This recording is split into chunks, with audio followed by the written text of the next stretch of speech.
श्रीमद्भागवत महापुराण प्रथम स्कंध अध्याय क्रमांक 18। राजा परीक्षित को श्रृंगी ऋषि का शाप। श्लोक क्रमांक 37 के पश्चात। ततो भेत्याश्रमं बालो गले सर्पकलेवरम् पितरं वीक्ष्य दुःखार्तो मुक्तकण्ठो रुरोदः। स वा आङ्गिरसो ब्रह्मन् श्रुत्वा सुतविलापनम् उन्मील्य शनकैर्नेत्रे दृष्ट्वा श्वासे मृतोरगम् विसृज्य पुत्रं पप्रच्छ वत्स कस्माद्धिरोदिषि केन वा तेऽपकृतमित्युक्तः स न्यवेदयत्। निशम्य सप्तमतदर्हं नरेन्द्रं सब्राह्मणो नात्मजमभ्यनन्दत्। अहो बताहो महदज्ञ ते कृतमल्पीयसि द्रोह उरुर्दमो धृतः। न वै नभिर्नरदेवं पराख्यं सम्मातुमर्हस्य विपक्वबुद्धे यत्तेजसा दुर्विषहेण गुप्ता विन्दन्ति भद्राणि कुतो भयाः प्रजाः। अलक्ष्यमाणे नरदेवनाम्नि रथाङ्गपाणा वयमङ्गलोकः। तदा हि चौरप्रचुरो विनङ्क्ष्य रक्ष्यमाणो विवरूथवत्क्षणात्। तदद्नः पापमुपैत्य नन्वयं यन्नष्टनाथस्य वशोर्विलुम्पकात्। परस्परं घ्नन्ति सपन्ति वृञ्जते पशून् स्त्रयोर्थान् पुरुदस्यवो जनाः। तदार्यधर्मश्च विलीयते नृणां वर्णाश्रमाचारयुतस्त्रिमयः। ततोऽर्थकामाभिनिवेशितात्मनां सूनां कपीनामिव वर्णशङ्करः। धर्मपालो नरपतिः स तु सम्राड् बृहच्छ्रवाः। साक्षान्महाभागवतो राजर्षिर्हयमेधयाट्। क्षुत्रश्रमयुतो दीनो नैवास्मक्षापमर्हति। अपापेषु स्वभृत्येषु बालेनापक्वबुद्धिना पापं कृतं तद्भगवान् सर्वात्मा क्षन्तुमर्हति।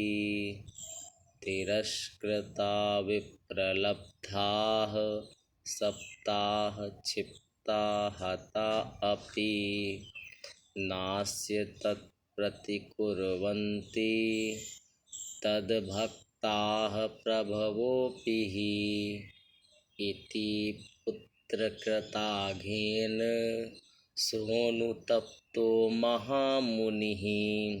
स्वयं विप्रकृतो राज्ञा नैवाघं तदचिन्तयत्। प्रायशः साधवो लोके परैर्द्वन्द्वेषु योजिताः। न व्यथन्ति न हृष्यन्ति यत आत्मा गुणाश्रयः। इसके बाद वह बालक अपने आश्रम पर आया और अपने पिता के गले में सांप देखकर उसे बड़ा दुख हुआ और वह डाढ़ मारकर रोने लगा।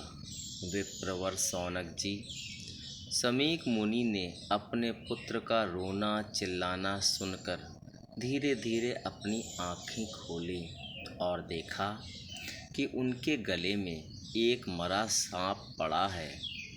उसे फेंककर उन्होंने अपने पुत्र से पूछा, बेटा, तुम क्यों रो रहे हो? किसने तुम्हारा अपकार किया है? उनके इस प्रकार पूछने पर बालक ने सारा हाल कह दिया। ब्रह्मर्षि समीक ने राजा के शाप की बात सुनकर अपने पुत्र का अभिनंदन नहीं किया। उनकी दृष्टि में परीक्षित शाप के योग्य नहीं थे। उन्होंने कहा, ओ मूर्ख बालक, तूने बड़ा पाप किया। खेद है कि उनकी थोड़ी सी गलती के लिए तूने उनको इतना बड़ा दंड दिया। तेरी बुद्धि अभी कच्ची है। तुझे भगवत स्वरूप राजा को साधारण मनुष्यों के समान नहीं समझना चाहिए, क्योंकि राजा के दुस्सह तेज से सुरक्षित और निर्भय रहकर ही प्रजा अपना कल्याण संपादन करती है। जिस समय राजा का रूप धारण करके भगवान पृथ्वी पर नहीं दिखाई देंगे, उस समय चोर बढ़ जाएंगे और आरक्षित भेड़ों के समान एक क्षण में ही लोगों का नाश हो जाएगा।